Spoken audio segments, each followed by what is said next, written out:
अस्सलाम वालेकुम। आज हम बात करेंगे प्यारी निम्मो के 50 एपिसोड के बारे में। तो वीडियो शुरू करने से पहले हमारे चैनल को सब्सक्राइब कर लीजिए अगर अभी तक आपने नहीं किया, ताकि हमारी हर न्यू वीडियो आप तक पहुंच सके। यहाँ पर आलम आता है तायरा के पास और उसे आके बताता है कि निम्मो बहुत ज़्यादा परेशानी में है और शेयान भी बहुत ज़्यादा। अब हम उनके लिए क्या कर सकते हैं? तभी तायरा कहती है कि तुम टेंशन ना लो, जैसे मैं तुम्हें कहती हूँ वैसे ही तुम करो। निम्मो और शेयान को पहले वहाँ से निकालो, फिर अबान का पता मैं खुद ही लगा लूँगी। यहाँ पर सिकंदर आता है और कहता है कि रोशनी को कि तुम इतनी ज़्यादा परेशान क्यों हो, तुम्हें मैंने कहा है ना सब ठीक हो जाएगा। रोशनी कहती है कि मुझे तो समझ में नहीं आ रहा है कि मैं कब तक इन लोगों के रहमो करम पे रहूँगी और कब मेरी दिल की मुराद पूरी होगी। इतनी देर में ज़ियान प्लानिंग कर रहा होता है कि हम ऐसे करते हैं, निम्मो और अबान को दोनों को एक दूसरे के आमने सामने कर देते हैं ताकि एक दूसरे को देख के जलते रहे। यहाँ पर जैसे ही उठ के जाते हैं तो आलम ने अपना फ़ोन लगाया होता है ताकि तायरा सारी बातें सुन ले। वो बाद में जाके कमरे में बात करते हैं कि हमने सारी बातें सुन ली, अब हम क्या करें, मुझे तो कुछ भी समझ नहीं आ रहा। तायरा कहती है कि हाँ मैंने सारी बातें सुन लिया और रिकॉर्डिंग भी रख लिया ताकि सबूत के लिए हम रख सकें। और वो से कहती है निम्मो और शेयान को यहाँ से निकाल दो तुम। निम्मो यहाँ पर बहुत ज़्यादा परेशान बैठी हुई होती है, तभी आलम उसके पास आता है और कहता है कि मेरी तायरा मैम से बात हो गई है। उन्होंने कहा है कि निम्रा और शेयान को आज रात इस घर से भगा दो। तभी वो छुपके से शेयान को भी उठा के लाता है और दोनों को भगा देता है। यहाँ पर जैसे ही उठती है फरजाना तो वो देखती है कि कमरे में शेयान नहीं होता। वो हैरान हो जाती है और आके रोशनी को बताती है। जब ये बात रोशनी को पता लगती है तो वो कहती है कि वो कहाँ जा सकता है। देखते हैं निम्रा ने तो नहीं ले लिया। इतनी देर में जब वो कमरे में आते हैं तो निम्मो भी अपने कमरे में नहीं होती है। तभी सिकंदर और ज़ियान बहुत ज़्यादा परेशान हो जाते हैं, पूरे स्टाफ को बुला लेते हैं और कहते हैं कि हमने कहा भी था कि हमारी पूछे बगैर कोई भी इस घर से नहीं जा सकता है, तो फिर वो कैसे चले गए हैं? आप लोग को पता नहीं लग रहा था कहाँ पे गए और किस तरह गए, किसी ने देखा भी नहीं उन्हें। तभी उनका गार्ड कहता है कि नहीं हमने तो मैं 24 घंटे वहीं पे रहा हूँ, कोई भी नहीं, मुझे लगता है आलम ने उसे भगाने में मदद किया।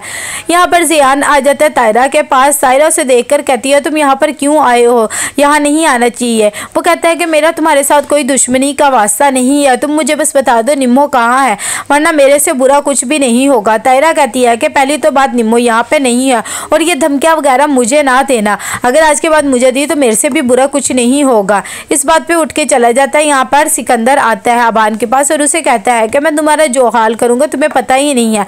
अबान कहता है कि मुझे पता है कि आप मेरा कुछ भी नहीं बिगाड़ सकते हो, ना ही निम्मो का कुछ बिगाड़ सकते हो। यहाँ पर ज़ियान को फ़ोन आता है अनीता का। वो उसे कहता है कि मैंने सारा छान मारा है लेकिन कहीं भी निम्मो का पता नहीं लग रहा कि वो कहाँ जा सकती है। इतनी देर में वो कहती है कि आलम ने ही उसे भगाया होगा, मामा बता रही थी कि उसका भी यहाँ पर घर है, तो ऐसे करो तुम पूछ लो। तो वो कहता है कि अच्छा ठीक है। थोड़ी देर में उसके गार्ड के फ़ोन आ जाते हैं तो ज़ियान को पता लगता है कि उन्होंने आलम को तो मार दिया है क्योंकि बहुत ज़्यादा अंधेरा होता है। तो वो कहते हैं कि निम्मो वहाँ से भाग निकली, हमारे हाथ नहीं लगी। ज़ियान घर आता है और घर आके सबको ये बात बताता है तो वो लोग परेशान हो जाते हैं। सिकंदर कहता है इसका मतलब है अबान को अब हम कुछ भी नहीं कर सकते, लेकिन फिर वो कहता है कि चलो ठीक है हमारी बाजी अभी हमारे हाथ में ही है, हम अबान से ही सब कुछ करवा लेंगे। रोशनी जब ये बात सुनती है तो उसे बहुत ज़्यादा गुस्सा आता है और वो कहती है कि निम्रा कहाँ जा सकती है, उसने तो मुझे हरा दिया, इसका मतलब तो यही हुआ है ना। दूसरी तरफ यहाँ पर रोशनी बैठी हुई अमान की पिक देख रही होती है और उसे कहती है देखो मैंने तुम्हारा आज सारा फैमिली का एक एक बंदे को मैंने ख़त्म कर दिया है और आज मैं जीत गई हूँ। यहाँ पर निम्मो पहुँच जाती है किरण के घर, उसे बताती है अपनी सारी सिचुएशन और कहती है कि रोशनी और सिकंदर ये सब कुछ पैसे की वजह से कर रहे हैं। तभी किरण कहती है तुम परेशान ना हो, तुम मेरे पास ही रहो, मैंने फ़िलहाल सुलह दिया है शेयान को भी। यहाँ पर आ जाता है किरण का हस्बैंड और वो कहता है कि आप परेशान ना हो, साथ ही वो उनकी तायरा से भी बात करवाता है।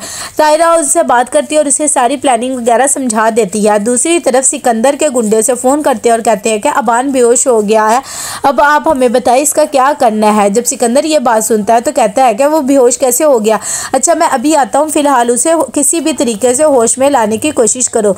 जब ये बात पता लगती है रोशनी को तो वो कहती है कि उसे कुछ हो तो नहीं गया। सिकंदर कहता है कि तुम्हें क्यों उसका इतना एहसास हो रहा है, क्योंकि रोशनी कहती है कि मैं उसे ऐसे मरने नहीं देना चाहती बल्कि मैं उसे तड़पाना चाहती हूँ जैसे मैं तड़पी हूँ।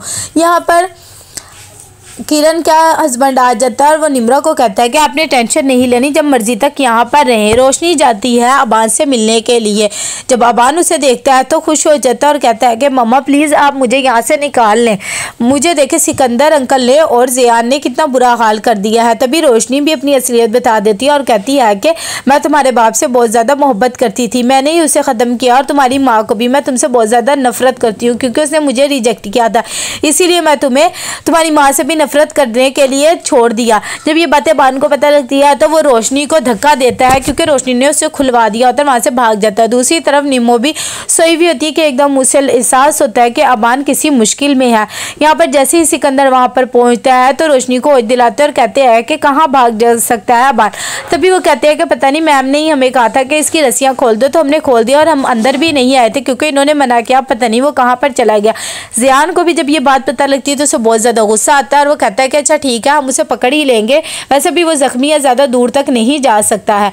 दूसरी तरफ जब सिकंदर घर आ जाता है तो वो बहुत ज़्यादा टेंशन में होता है, उसे याद आ रही होती है अबान की सारी बातें। यहाँ पर अबान एक रिक्शे वाले के पास पहुँचता है और उसे कहता है कि प्लीज़ मेरी जान खतरे में है, मुझे कोई ना मारना चाहता है, तुम मुझे यहाँ से ले जाओ। तो रिक्शे वाला कहता है अच्छा ठीक है। साथ ही उसे रिक्शे में बैठ के सिकंदर की सारी बातें याद आ रही होती है कि ये सब कुछ मैंने तुम्हारी वजह से किया है, और साथ ही उसे रोशनी का भी याद आता है कि तुम्हें मैंने अपाहिज करने की कोशिश की है और ये सब कुछ मेरी वजह से हुआ है। जब सब घर पहुंच जाते हैं तो बहुत ज़्यादा गुस्से में होते हैं, सिकंदर भी बहुत ज़्यादा गुस्से में होता है। इतनी देर में नीता कहती है कि आंटी ये सब कुछ आपकी वजह से हुआ है, ना आप उसके पास जाती ना उसे खुलवाती, ना ही वो भागता।